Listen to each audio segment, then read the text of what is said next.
예, 573페이지 계약법 강론입니다. 예, 1, 2월 달은 매매 임대차의 가장 기본적인 내용을 확인해 보도록 하겠습니다. 자, 574페이지 제1절 매매 1번 서설 거기에 1번 의 563조를 설명드릴 거예요. 근데 모두를 정확하게 기억할 가치 없습니다. 제가 강조하는 조금만 정확하게 이해를 하시면 되겠습니다.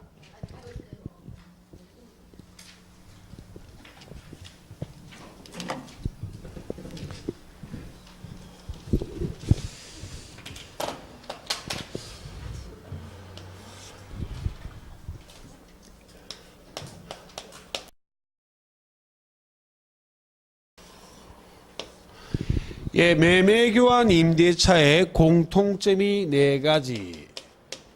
쌍무계약, 유상계약, 낙성계약,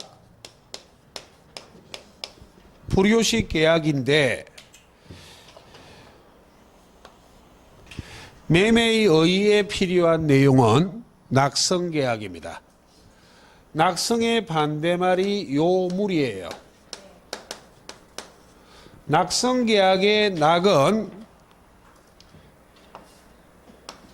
약정으로 이루어지는 게 낙성계약이에요. 계약의 당사자 간의 약정, 즉 합의만으로 성립하는 계약이 낙성계약. 요물계약은 당사자 간의 약정 외에 물건의 인도 등이 있어야만 성립하는 계약은 무엇이다? 요물계약. 매매계약은 낙성계약이지 요물계약이 아닙니다. 자, 매매의 의의를 해볼게요. 자, 갑을 간에 매매계약하고 있습니다. 갑이 매도인, 을이 매수인. 자, 매매 계약의 매매의 목적은 무엇을 매매하는 것인가?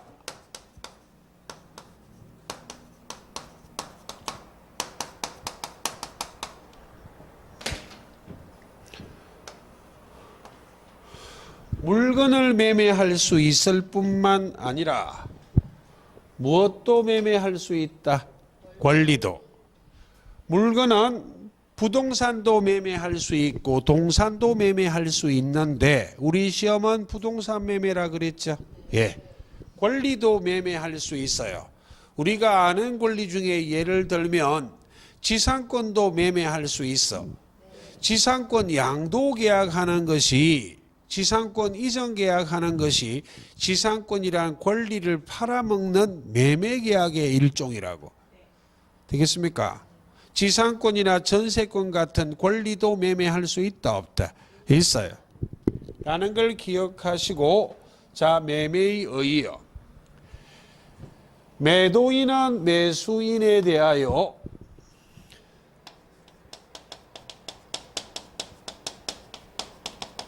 재산권을 이전하고 매수인은 매도인에 대하여 대금을 지급함으로 매매계약이 성립한다 라고 말하는 표현은 요물계약이란 말입니다. 시험에 그렇게 나오면 틀려요. 매도인은 매수인에 대하여 재산권을 이전할 것을 약정하고 매수인은 매도인에 대하여 대금을 지급할 것을 약정함으로 성립하는 무성계약이라 낙성이요. 이렇게 출제하여 틀린 지문을 만든 적이 있어서 정답이요. 약정이라 말을 빼버리고 서술했다고. 약정이라 말이 빠지면 틀린 지문입니다. 예, 요물계약이란 표현이에요. 자, 그렇게 이해하시고 그 다음 그럼 매매계약이 성립하면 매도인은 재산권 이전 의무가 있고 매수인은 대금 지급 의무가 있는 거예요. 그래서 권리관계는 의무관계로, 의무관계는 권리관계로 나타낼 수 있음이 일반적이기 때문에 의무를 탁 뒤집으면 권리가 된다고. 매도인은 대금 지급 청구권, 매수인은 재산권 이전 청구권. 그때 매매 반드시 검전이어야 해요.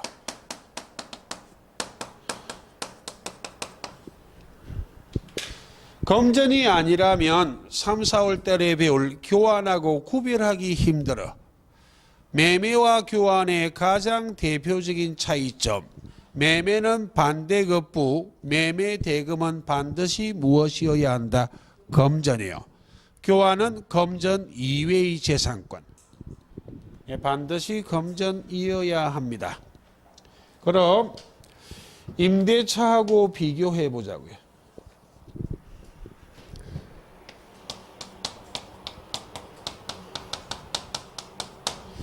임대차 또한 쌍무, 유상, 낙성, 불효식. 매매교환 임대차의 공통점이라 그랬죠. 예. 그래서 임대차의 의의는 이 낙성계약이란 걸 기억해야만 해요.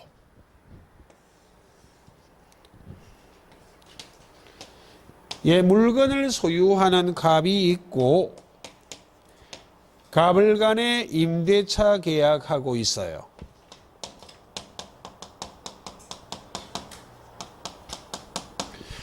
빌려줄 때 빌려주는 자가 임대인, 빌려 쓰는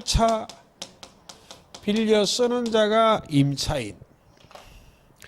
공통점하고 차이점을 한번 보라는 취지입니다. 임대차의 목적은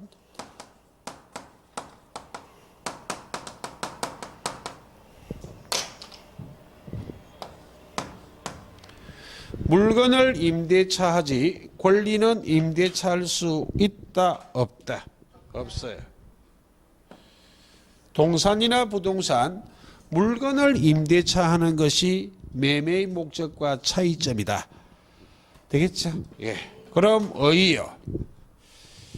임대인은 임차인에 대하여 임대차 목적물이라 물건을 사용 수익하게 하고 임차인은 임대인에 대하여 차임을 지급함으로 임대차 계약이 성립한다는 표현은 요물계약이라는 표현이에요. 틀렸습니다.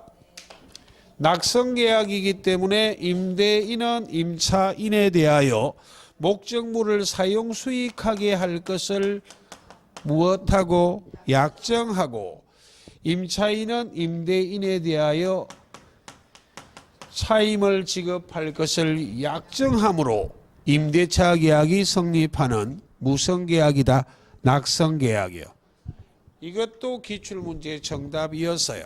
또한 이것도 약정이란 단어를 빼버리고 털린 지문을 만들어버렸다. 매매 임대차의 공통점이 약정하고 약정함으로 성립하는 낙성계약이지 요물계약이 아니기 때문에 의의를 물어볼 때 약정이라는 단어를 빼버리면 요물계약이란 표현이기 때문에 털린 지문이에요. 예. 그때 차임은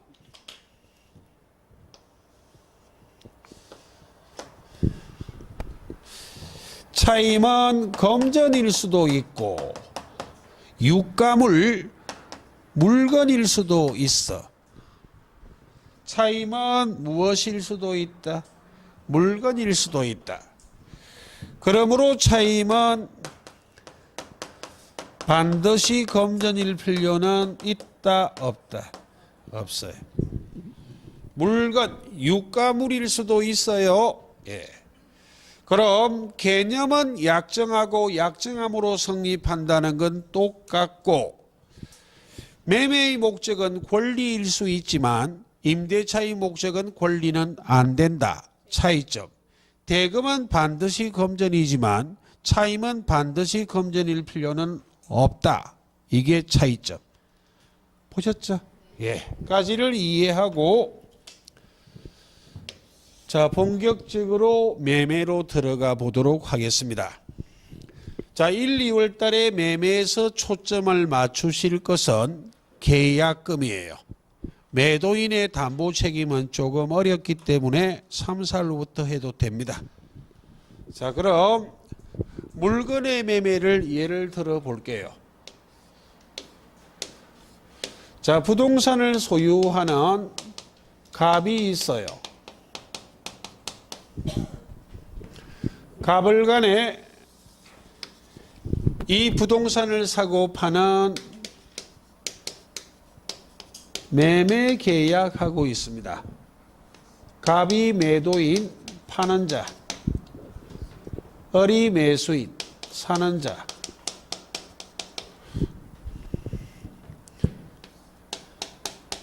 자, 1월 1일 매매 계약을 체결할 때 체결하였다, 성립하였다 같은 말이에요. 부동산을 매매할 때는 주로 이렇게 매매해요. 계약을 체결할 당시에 계약금 10% 지급하고 차후 중도금은 매수인이 선이행하기로 하고 차후 잔금을 지급함과 동시에 소유권 이전 등기해 주기로 매매하는 것이 일반적이다.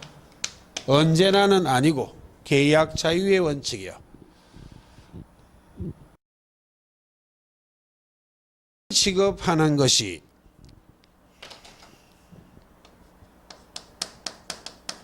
계약금을 지급하였다, 계약금을 수수하였다 같은 의미입니다.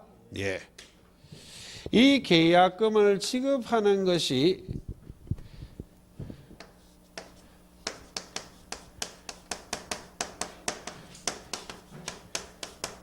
계약금 계약을 한 거예요.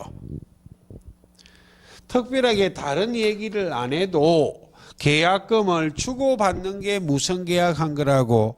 계약금 계약한 거라고. 그러므로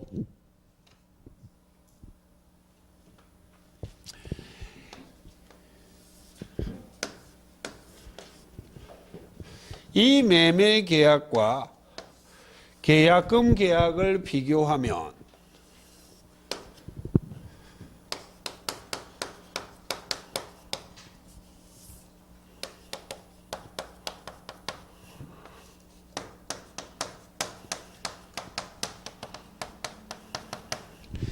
이 계약금 계약이란 매매 계약 등의 종된 계약이에요.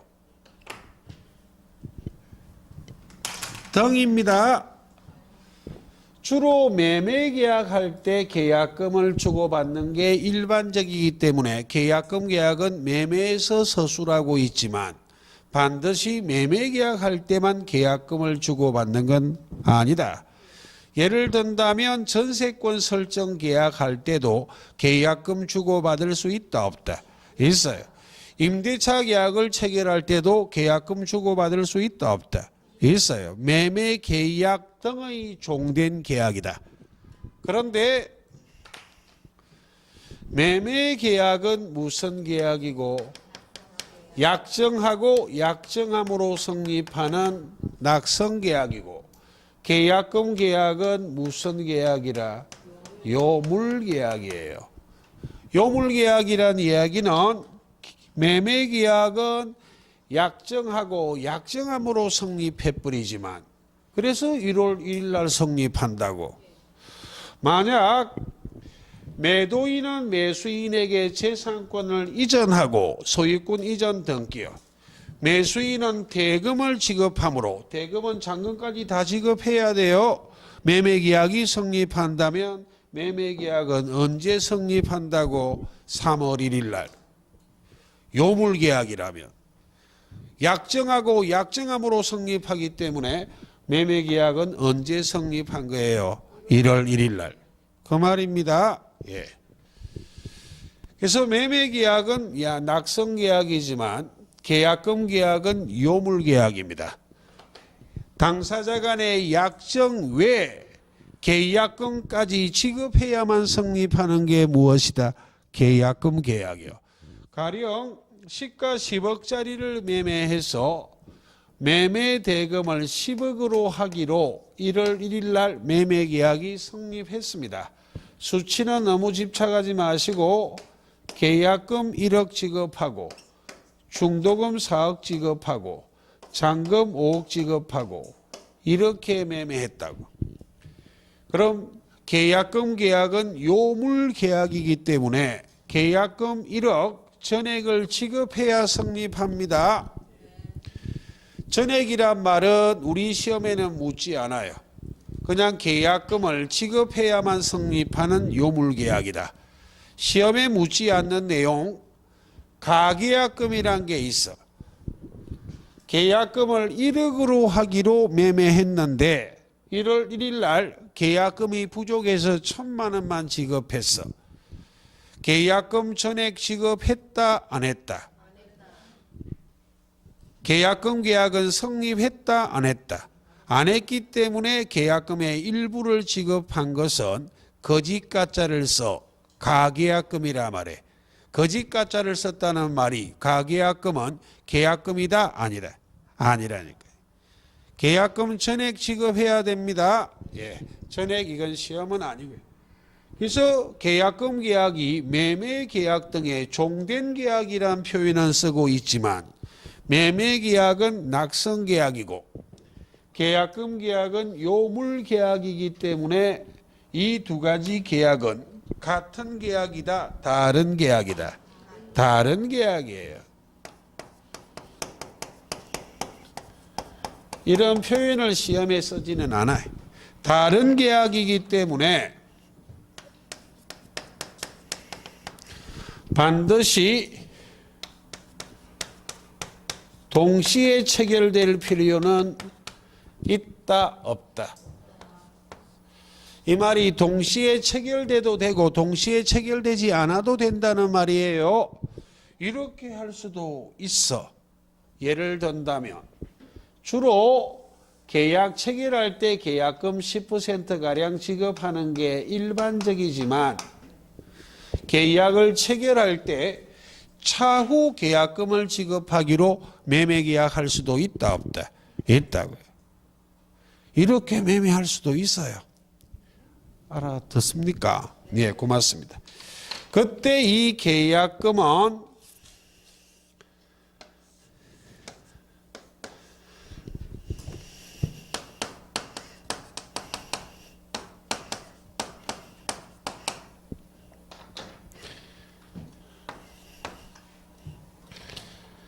금전일 수도 있고 유가물, 물건일 수도 있다고.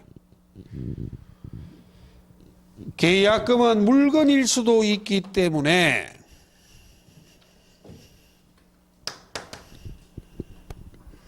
계약금이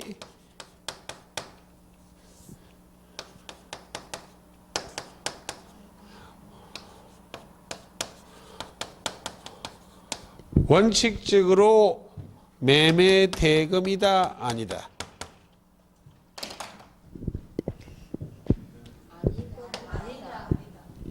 매매 대금은 무엇이어야만 해요? 계약금은 원칙적으로 매매 대금 아닙니다. 계약금은 무엇일 수도 있기 때문에 물건이요. 그러니까 가불간에 매매 계약하고 매수인이 매도인에게 단지 계약금만을 지급한 것은 원칙적으로 매매 대금의 지급이 아니기 때문에 매매 계약을 이행한 것이다, 이행하지 않은 것이다. 이행하지 않은 거라고요. 계약금만 지급한 것은. 되겠죠? 예. 계약금이 물건이라면 이렇게 해야 돼. 이건 시험에 묻는 건 아니고, 계약금이 물건이라면 1억짜리 유가물이라면 중도금 잔금의 합이 무엇이어야 된다고? 매매 대금이요. 그럼 중도금 5억을 지급하면 계약금 물건은 돌려줘야 됩니다. 되겠습니까? 근데 계약금이 무엇일 수도 있다고? 금전일 수도 있거든. 그럼 금전이면 중도금 5억 받아서 도로 1억 세서 돌려주는 게 웃기는 짓이잖아. 그래서 계약금이 금전일 때는 어떻게 해버린다고? 계약금이 금전일 때는 계약금, 중도금, 잔금의 합이 무엇으로? 매매 대금으로. 이렇게 매매한 것은 계약금을 매매 대금에 포함시키기로 하는 당사자 간에 묵시적 합의가 있다고 볼 수 있다라는 게 판례 입장이에요. 시험에는 묻지 않아요. 근데 실무에서는 거의 대부분 계약금을 무엇으로 지급하는 게 일반적이기 때문에 금전이요. 실무에서는 계약금, 중도금, 잔금의 합이 매매 대금하고 일치시키는 게 일반적이라고. 그래서 반드시 그렇게 할 필요 없이 계약금이 무엇일 수도 있어? 물건일 수도 있기 때문에 1억짜리 물건을 지급했다면 그때는 매매 대금은 반드시 금전이어야 되기 때문에 중도금, 잔금의 합이 매매 대금과 일치해야 돼. 계약금이 물건일 때에는. 근데 이런 걸 설명하는 이유는 시험에는 묻지 않을 것이나 필요한 내용은 단지 계약금만 지급한 것은 계약금이 원칙 매매 대금이 아니기 때문에 매매 계약을 이행한 것이다, 이행하지 않은 것이다. 이행하지 않은 것이다. 그걸 좀 기억하자는 취지로 설명한 거예요. 되겠습니까? 예. 매매 계약은 됐죠. 계약금 계약은 1억 지급하면 계약금 계약은 성립하는 거예요. 물건을 지급해도. 아니죠. 매매 대금하고 계약금은 다른 말이에요. 예, 천천히 연구 좀 해보십시오. 예, 좀 헷갈릴 수 있어요. 그래서 원칙은 계약금은 물건일 수도 있기 때문에 매매 대금은 반드시 무엇이어야 되기 때문에 금전이요. 금전이어야 되기 때문에 계약금을 물건으로 지급한 것은 대금을 지급한 것이다, 아니다. 아니라고.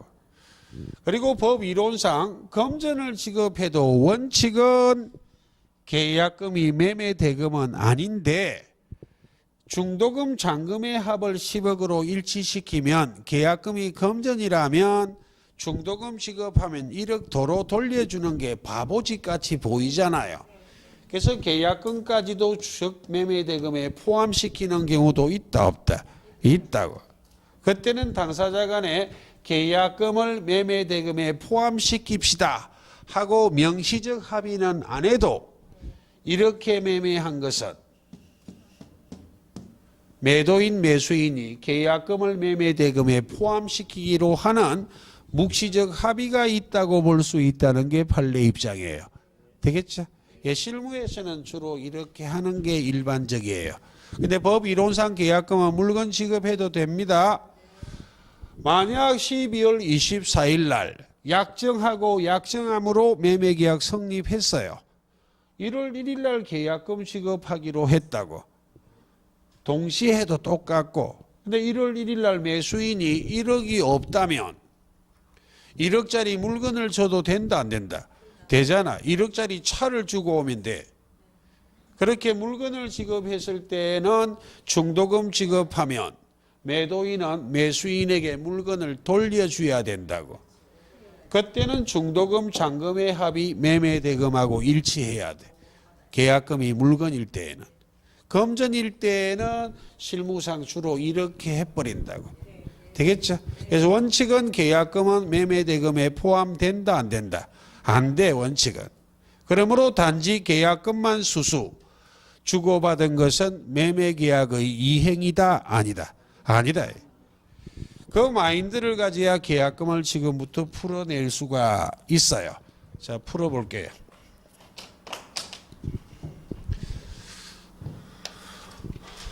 자, 계약금의 종류입니다.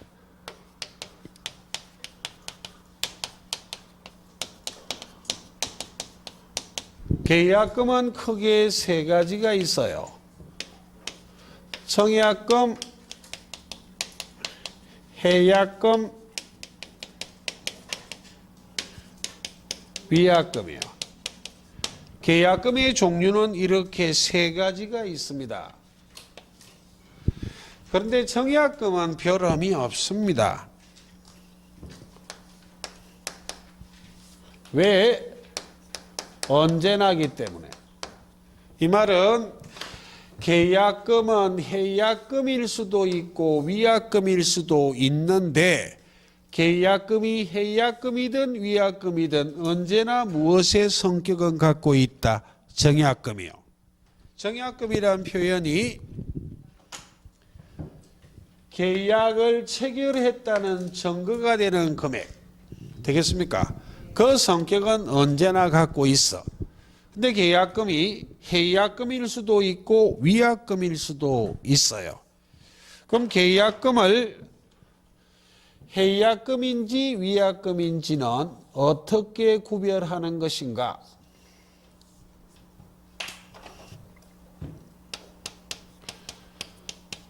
특약으로 구별해요.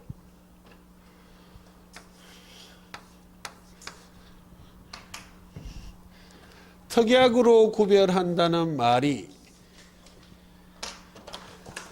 특약이 있다면 특약이 없다면 특약이 없는 것은 해약금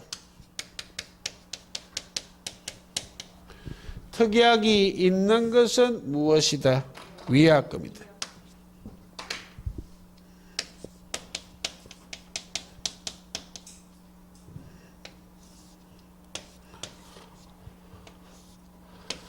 그럼 여기서 도대체 특약은 무엇을 말하는 것인가? 특약 한번 해보자고요.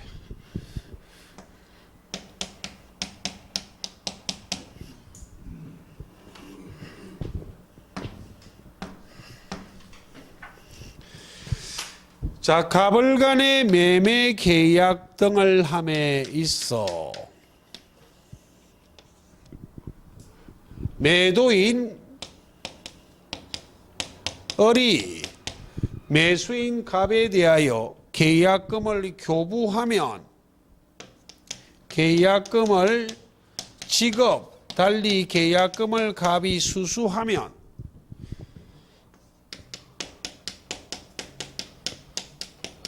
을이 수령자예요. 교부자 수령자란 용어를 쓰는 이유는 계약금 계약은 매매 계약할 때만 하는 건 아니거든. 대표적인 예가 무엇이기 때문에 매매예요. 그래서 계약금을 교부한 자는 교부자. 교부자의 대표적인 예는 누구? 매수인. 죄송합니다. 계약금을 받아먹은 자는 대표적으로 누구다? 매도인이요. 근데 매매할 때만 계약금을 지급하는 건 아니기 때문에 교부자 수령자란 용어를 써. 법조문은. 교부자의 대표적인 예가 매수인이고 수령자의 대표적인 예가 매도인이에요. 그럼 이 사례를 그대로 끌고 오면 계약금 1억을 지급했다고. 그래서 갑이 1억을 수수했어.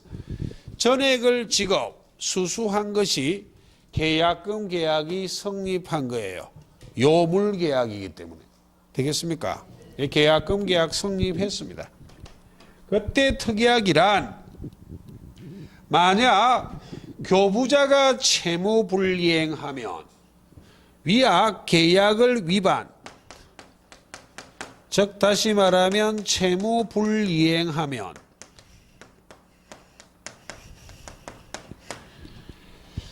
수령자는 계약금을 몰수하기로 하는 특약. 되겠습니까? 수령자가 위약, 채무 불이행하면 계약을 위반했다는 말과 채무 불이행이라 말이 같은 의미예요. 수령자는 교부자에 대하여 배액을 상환하기로 하는 특약이요.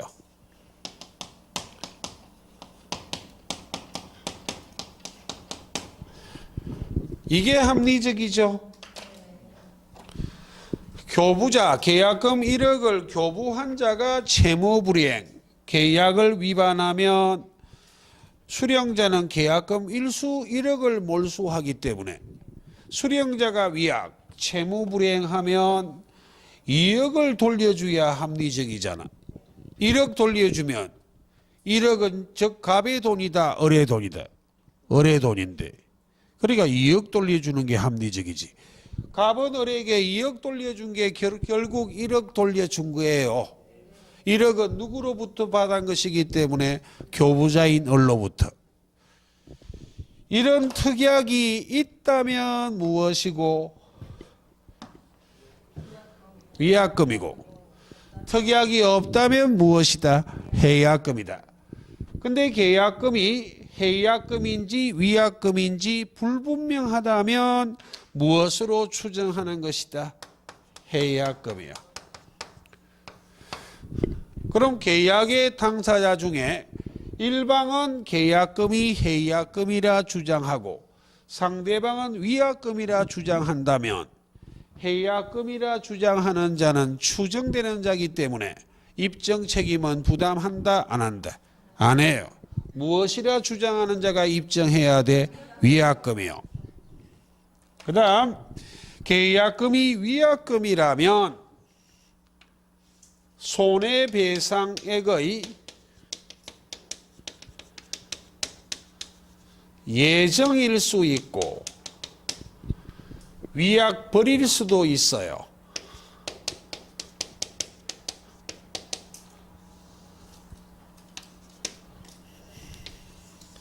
손해배상액의 예정이란 말은 계약금이 1억이라면 교부자인 매수인이 채무불이행하면 수령자인 매도인은 계약금 1억만 몰수해야 돼. 되겠습니까? 손해배상액의 예정이라면. 그리고 수령자인 매도인이 채무불이행하면 교부자인 매수인은 2억을 돌려달라 청구할 수 있을 뿐이라고. 그게 무엇이라? 손해배상액의 예정이다. 그럼 그 말은 손해배상액의 예정은 계약금 외에 더 큰 손해, 별도 손해, 추가 손해가 있다 해도 이 추가 손해에 대해서는 원칙적으로 손해배상 청구할 수 있다, 없다? 근데 위약벌이라면 교부자인 매수인이 채무불이행하면 수령자인 매도인은 계약금 몰수하고 수령자인 매도인이 채무불이행하면 교부자는 배액을 돌려받고 별도 손해가 있다면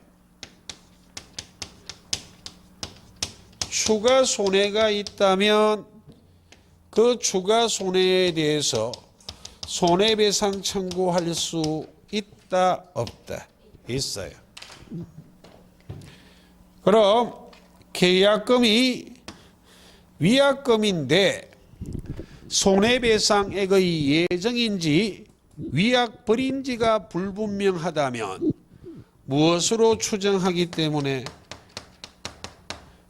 손해배상액의 예정으로 추정되기 때문에 계약의 당사자 중 일방은 손해배상의 예정이라 주장하고 상대방은 위약벌이라 주장하고 있다면 손해배상액의 예정으로 주장된 하는 자는 추정되는 자이기 때문에 입증 책임은 부담한다, 안 한다? 안 해요.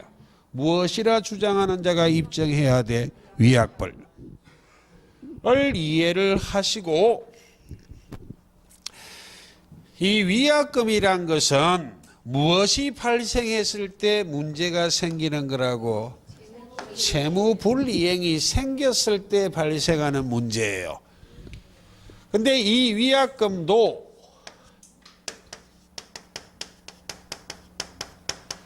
해약금의 성질은 겸하고 있다고.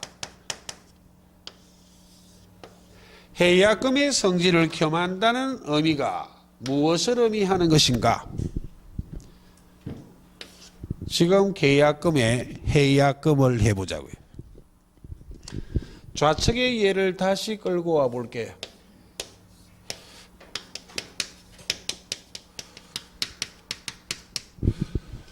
자, 부동산을 소유하는 갑이 을과 이 부동산을 사고 파는 매매 계약하고 있어요.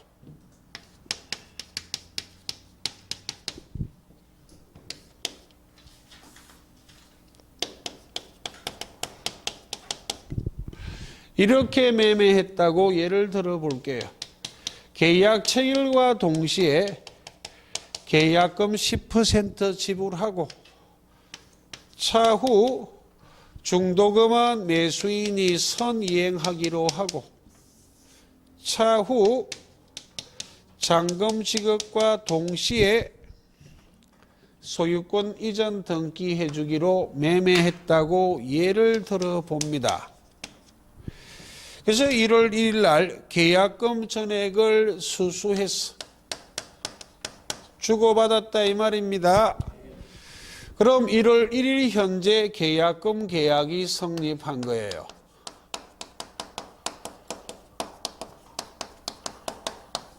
그럼 제가 예를 드는 구조는 매수인이 계약금을 교부한 자고 매도인이 계약금을 수령한 자잖아요. 되겠죠? 예. 이렇게 계약금 계약이 성립했습니다. 그럼 이렇게 매매 계약을 체결했다면 제가 예를 드는 구조는 1월 1일 날 매매 계약이 체결 성립했고 중도금 지급 단계가 무엇이고 이행의 착수 단계고 잔금 지급 시기가 무엇이다? 이행기라고. 그때 이 계약금이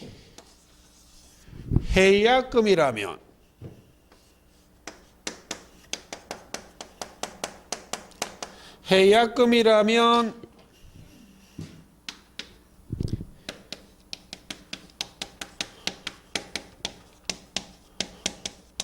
해약금에 의한 계약 해제할 수 있어요.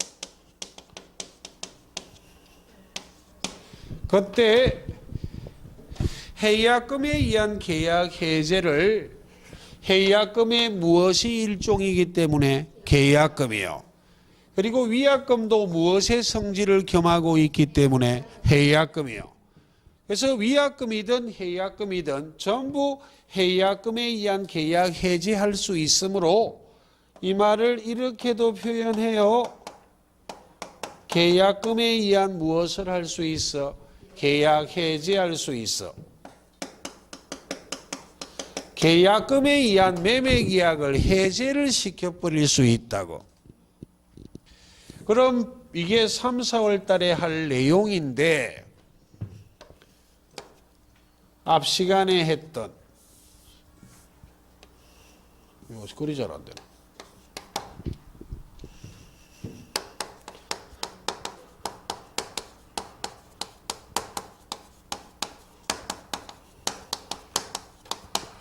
채무 불이행으로 인한 계약 해지하고는 다르다는 걸 이해를 해야 돼요.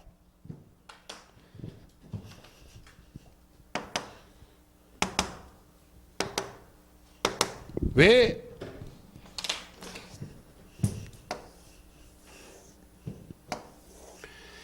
해약금에 의한 계약 해제는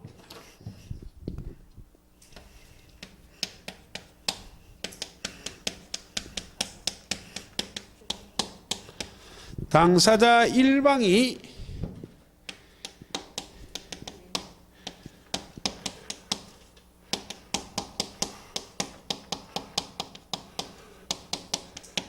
이행을 착수할 때까지 할 수 있어요.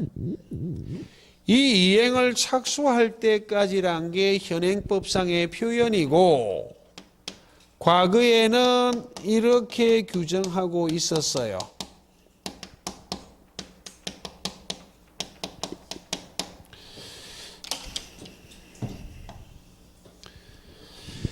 이행을 착수할 때까지란 말과 이행의 착수 전까지란 말이 같은 말이에요. 그래서 개인적인 사견으로는 시험 치는 수험생들은 법전 한글화 작업이 오히려 약간 이해하기가 더 어려워졌다고 미탁에 풀어버렸기 때문에 과거에 한자어를 쓸 때는 의미가 강렬하게 와닿았는데 이 말을 이렇게 풀어버렸어. 같은 말입니다. 예. 법 조문이 이렇게 되어 있기 때문에 이렇게 표현해도 같은 말이란 걸 이해하자. 그럼 언제까지 계약금에 해약금에 의한 계약 해지하는 것이다? 중도금 지급 시기 전까지만 하는 거예요. 그럼 중도금을 일부라도 지급해버렸다면 해약금에 의한 계약 해제는 한다 못한다? 못해요. 근데 해약금에 의한 계약 해제는 위약금도 무엇의 성질은 겸하고 있기 때문에 해약금이요. 계약금이 해약금이든 위약금이든 해약금에 의한 계약 해제할 수 있다 없다? 있어요. 해약금에 의한 계약 해제한다는 말이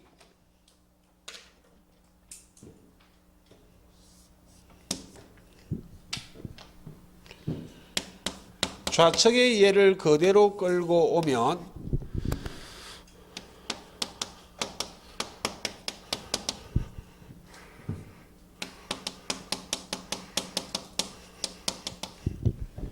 교부자의 대표적인 예는 매수인, 수령자의 대표적인 예는 매도인. 교부자는 계약금 1억을 교부한 자예요. 계약금에 의한 계약 해제하는 방법은 말만 하면 돼. 조동아리만 갖고 이 매매 계약을 해제해 버릴 수 있다 없다? 있어요. 잘 먹고 잘 살아라 하는 이 매매 계약을 해제하겠다는 의사 표시만으로 매매 계약을 해지할 수 있다 없다? 있어요. 편하게 말하면 교부자가 수령자에 대해서 당신 참 좋겠네, 이런 꽁돈 생겼어, 잘 먹어라 라고 해제의 의사 표시하는 것이 무엇이고 해약금에 의한 계약 해제. 근데 수령자는 의사 표시만 갖고는 안 되잖아요. 1억을 받아 먹은 자인데 해제의 의사 표시할 때 계약금에 의한 계약 해제하겠습니다라는 의사 표시할 때 교부자는 말만 갖고 못해요. 반드시 무엇을 해야만 한다고?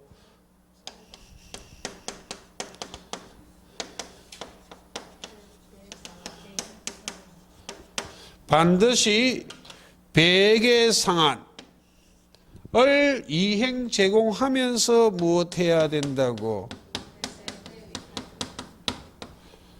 해제의 의사 표시해야만 해요. 교부자는 계약금 1억을 교부한 자기 때문에 해제하겠다는 의사 표시만 하면 돼. 미안하지만 매매계약 해제해야 되겠네요. 1억 잘 먹고 잘 사세요 라고 하는 게 무엇? 매수인과 같은 교부자의 매매계약을 해지하겠다는 해약금에 의한 계약 해제. 매수인과 같은 수령자는 반드시 말만 해서는 안 되고 무엇을 이행 제공해야만 해? 2억을 제공하면서 계약 해지하겠습니다. 이렇게 의사표시해야 매매계약이 해제가 되지. 말만 하면 안 돼. 계약금 1억 받았는데 미안해요. 2억 드릴게요. 매매계약 해지합시다. 하고 말만 했지 2억은 이행 제공했다 안 했다. 계약금에 의한 계약 해제는 됐다 안 됐다. 안 돼서 말만 해서는 안 된다고. 반드시 무엇 해야 돼? 100을 상환하게 하겠다는 의사표시만 갖고는 계약이 해제되지 않고 100을 상환, 100을 이행 제공하면서 의사표시해야 돼요. 라는 차이점이 있다. 라고 이해를 하시고 이 성격은 무엇도 이렇게 할 수 있다고 위약금도. 그럼 위약금은 언제 해약금하고 독특한 성격이 나타나는가? 당사자 일방이 채무 불이행한 경우 그때 위약금의 성질이 나타납니다. 이행의 착수 단계로 들어간 이후 매수인이 중도금을 지급하지 않거나 됐습니까? 또는 매수인이 잔금을 지급하지 않거나 아무 이유 없이 매도인이 소유권 이전 등기 의무를 이행하지 않을 때 그때 계약금이 위약금일 때 이런 효력이 나타난다고. 이행의 착수 전까지는 해약금이든 위약금이든 성질이 같다 다르다. 같다고. 거기 터치하면 머리 터지니까 자 이거부터 하고 가자고. 앞 시간에 했던 계약 해제 해보자고. 법정 해제권의 발생 원인이 채무 불이행이라 그랬잖아요. 예. 그럼 복습 채무 불이행에 의한 매매 계약을 해지하면 그 매매 계약은 소급하여 처음부터 무효가 되고 이행하기 전에 이행할 필요는 없지만 무효가 됐으니까 이행한 후에는 원상 회복 의무를 부담하고 손해가 발생하면 별도로 무엇을 함께 청구할 수 있다? 손해배상 청구요.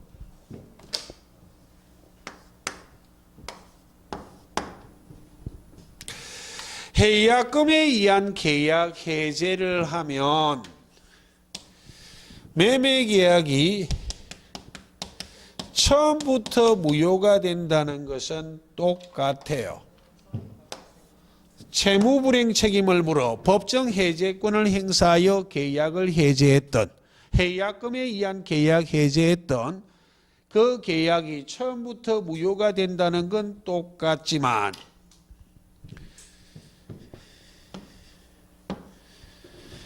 해약금에 의한 계약 해제는 계약을 이행한 후에 한다, 이행하기 전에 한다. 이행하기 전에 한다는 이야기는 이 해약금에 의한 계약 해제는 원인이 채무 불이행이다 아니다. 채무 불이행 아니에요.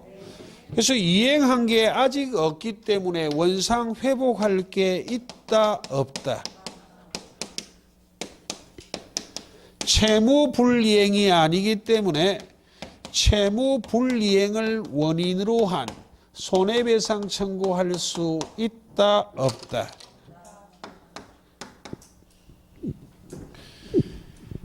이게 채무 불이행으로 인한 계약 해지한 것과 해약금에 의한 계약 해지한 것의 대표적인 차이점이 무엇이다?